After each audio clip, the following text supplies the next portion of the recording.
क्या आप इस चीज से परेशान हैं कि आपके बिजनेस में डेटर्स बहुत ज्यादा हैं क्योंकि आपने उधार पर अपने गुड्स या सर्विसेज सेल किए हैं और डेटर्स से समय से भुगतान नहीं ले पा रहे हैं या डेटर्स बहुत ज्यादा हो गए हैं? तो आज का वीडियो दोस्तों आपके लिए बहुत जरूरी है और अंत तक इसलिए जरूर सुनिएगा इस वीडियो को क्योंकि ये आपके बिजनेस में किस तरीके से आप फंड्स की उपलब्धता करवा सकते हैं उस पर चर्चा करने का प्रयास करता है।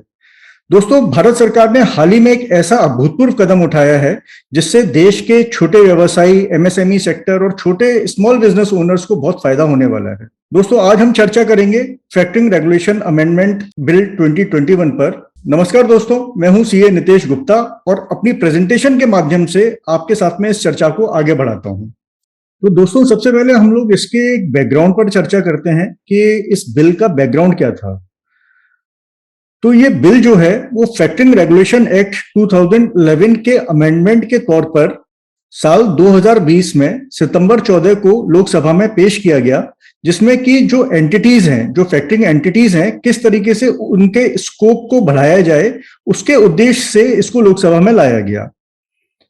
फाइनली जुलाई 26 2021 को इस बिल को लोकसभा की असेंट मिली और 29 जुलाई 2021 को राज्यसभा ने इसको पास किया। दोस्तों, बैकग्राउंड के बाद में हम थोड़ा समझने का ये प्रयास करते हैं कि फैक्टरिंग वास्तव में है क्या। तो फैक्टरिंग जो है वो कुछ तरीके से है कि आपने अपने व्यापार में गुड्स या सर्विसेज को उधार पर बेचा, जिसकी वजह से एक डेटर जो है वो आपके बिजनेस में आ गया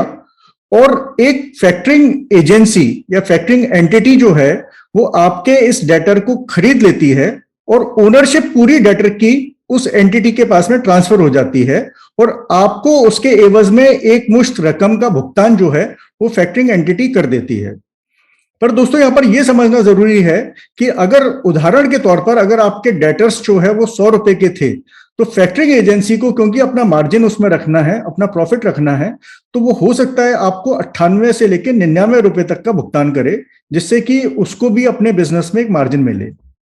दोस्तों, फैक्टरिंग रेगुलेशन अमेंडमेंट बिल 2021 में माननीय वित्त मंत्री जी ने इस बात को कहा है कि करीब करीब देश भर में 9,500 फैक्टरिंग एंटिटीज जो है वो इस व्यापार में आएंगी और अगर इतनी बड़ी तादाद में फैक्टरिंग एंटिटीज आपके बिजनेस में सहयोग देने के लिए आती हैं, तो आप इनमें से किसी से भी अपने जो डेटर्स को वो रियलाइज करवा सकते हैं, डेटर्स के अगेंस्ट में फैक्टरिंग करवा सकते हैं और पैसा ले सकते हैं।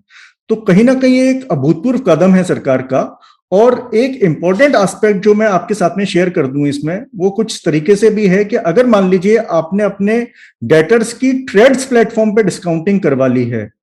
क्योंकि आपको उसके अगेंस्ट में भुगतान मिल चुका है, तो वो डेटर, वैसा डेटर जो है वो आपके लिए फैक्टरिंग के लिए वो एलिजिबल नहीं होगा। उसके अगेंस्ट में ऐसे डेटर्स पे आप फैक्टरिंग नहीं करवा सकते।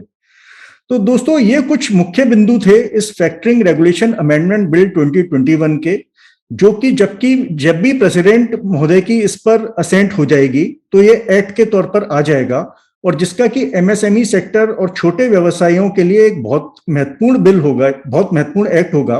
और वो बहुत फायदा ले सकते हैं अपने बिजनेस में लिक्विडिटी इंप्रूव करने के लिए, अपने डेटर्स को तुरंत भुगतान लेने के लिए।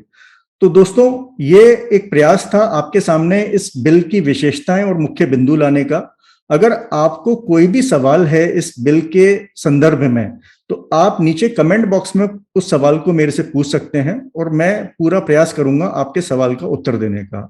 उम्मीद करता हूं आपको ये प्रेजेंटेशन पसंद आया होगा। बहुत बहुत धन्यवाद। जय हिंद।